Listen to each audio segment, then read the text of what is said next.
What's good, YouTube? And welcome to the house. The dust has settled after a True Draco vs. True Draco finals. And my friend Leo has managed to take it all. Leo, it's been a long time coming. You've had so many tops, so many things happen during your Yu-Gi-Oh career. Being late to the round of a Top Cup for Nationals of all things. Just so many crazy things to lead to this moment. But dude, welcome to the club. Great to see you become a champion. Shoutouts to Team Ghost also with Brendan Beckman, who has it a long time coming too. Man, I am so happy it's him holding the trophy. No, not towards anyone else. It's just, I've known this guy for a long time, and he's really strived for it. So, let's go ahead and talk about what exactly led to this moment where we had True Dracos versus True Dracos in the finals with a format relatively heavy of Pendulum Magicians. Well, the top 32 pairings here. Let's see if we can't get a closer look.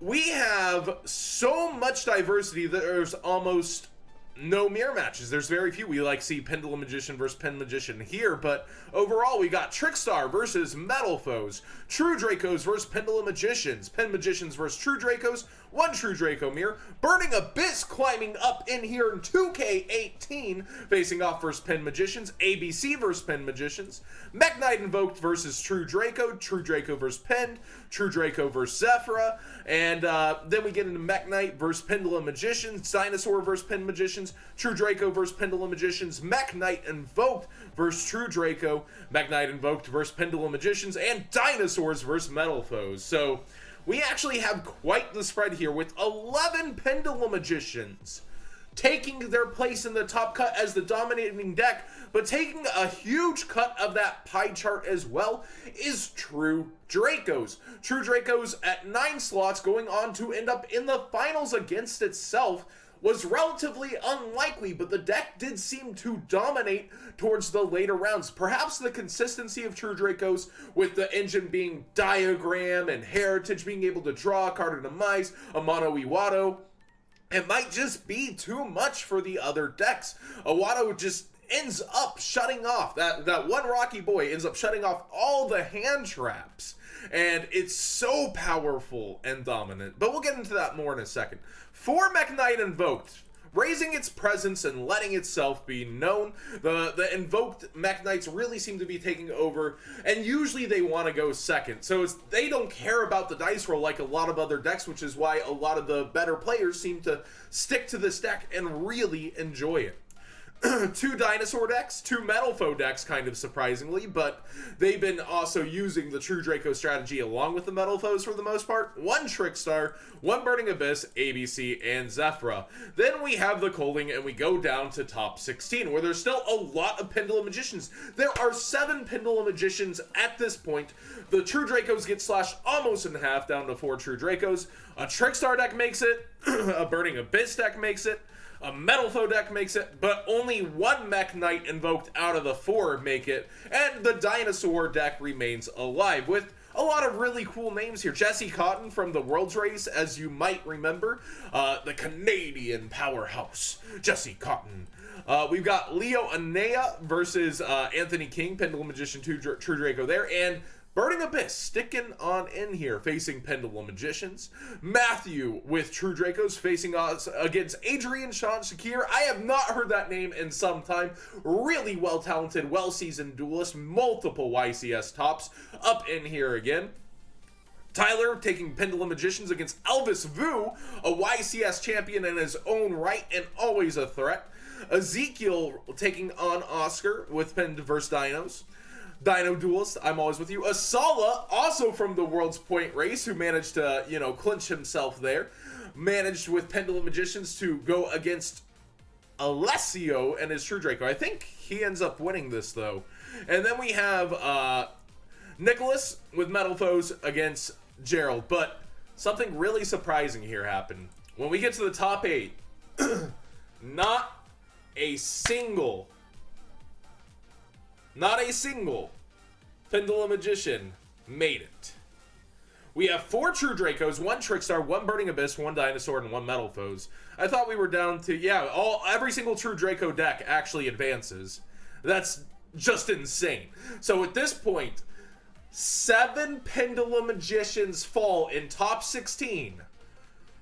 And they're just out of the tournament. The most dominant deck, the deck that everyone thinks will take every event right now that's in this diverse meta, that has the best chance, just falls off the face of the map. It's crazy how Pendulum Magician just keeps getting beat. World Chalice wins a YCS, and now True Draco is poised with half of the top cut. But Burning Abyss still in here, taking on True Draco. Trickstar taking on True Draco. Dinosaur taking on True Draco, and Metal Foe. So no mirror matches here. It's not going to lose any of its chances if it can continue onward, and it does. Only one of the True Dracos fall, as Dinosaurs make it to the top 4, and have to face off against the True Draco. And yeah, he beat Asala. And then we have Leo with his True Dracos against Vincent. And continuing on down, finally, the finals are underway. It all comes down to this. No matter what, True Dracos are going to win. And it is Leo versus Alessio, who does end up in the finals. But as we already see, sorry I'm biased. I can't help it. This is a longtime friend. Leo takes it down. My boy, my man. But everybody in this picture looks relatively happy, except for perhaps 4th place isn't the happiest. But this is a really nice shot. Thank you to Hao Chen for taking this picture. And man, so let's talk about True Draco and the implications of the ban list. Ooh, Pendulum Magicians are still likely to get hit. Their representation is huge. A lot of players are playing them. It's not just as if Konami's gonna go, oh yeah, they're a joke because they all lost in the top 16. Pendulum Magicians on an upcoming ban list is likely to get hit. But let's talk turkey with the True Dracos, because this is crazy that we saw all 4 advance into the top 8, and then 3 of those 4 advance into the final 4. It's insane. It's actually insane that they are so consistent. So Amano Iwado is one huge advantage they have, and it's kind of something we didn't expect the deck to really lean on. A lot of people were actually thinking Inspector Border when it came out, but Amano Iwado proved itself kind of dominant towards that it's the better option for a normal summon, and then you continue to use your spells to tribute and get cards out, and eventually just tribute him, or after your card of demise resolves, bounce it back to your hand. He's just always there for you. He's your rock. I dislike my puns too sometimes. But it gave the deck such a boost in terms of being able to play without your opponent responding, as long as that summon doesn't get shut down. And there's not a lot of back row that shut it down besides like Solemn Warning or Solemn Judgment. Those 2 cards are pretty much the only cards in the meta we see that just hit it straight out. And then cards like Solemn Strike end up getting stuffed by the spells that the True Dracos tribute, and just end up sniping out the back rows. Or if you're playing Trickstars, Light Sage ends up shutting them down. So like, back row in this format isn't doing very well. It's not doing its best because it just keeps getting locked down by the different meta decks. And for good reason. True Dracos really just garner so much advantage in a turn between Card of Demise and Heritage and Diagram, and the accessibility of the entire deck is insane. The consistency is insane. And Masterpiece, surprisingly, isn't the problem. Yes, it's good to have a boss monster that comes out of all this advantage, but the problem is realistically more so Diagram and Heritage than Masterpiece himself. Masterpiece, if at the end of all this you spent a ton of resources to get out Masterpiece and didn't have much to back him up or anything, then the deck's very beatable. That's one piece of disruption. We've seen that get run over in formats past. But with all the consistency offered and not being able to play back with your hand traps or other cards thanks to Amano Iwado, they had this unlock, and the deck has been climbing. If we look at the dueling book data, actually, more and more duelists are playing True Draco in the rated matches in the top 200, and True Draco really seemed to be dominating. I don't play against many Pendulum Magicians online, but I do end up running into a lot of True Draco, so it seems like the deck that a lot of people choose to play. So again, huge shout outs to Leo. What do you guys think of this YCS? Is it very defining? There were only 5 100 some odd people, but a huge congrats as well to Team Samurai X1 for making top 32 as well. Sam, well deserved. He's bubbled so many YCSs, it's not a joke. I want to say like 13 or 14 of them. It's actually insane. I know one of the previous YCSs, he's got 34th. It wasn't a joke anymore. So Sam, I'm really happy that you topped. I can't wait to see your deck list as well. He's up in here, and man, what a pleasure of a YCS. At Exception as well. So many great names. Michael State. Like, this was a packed top 32.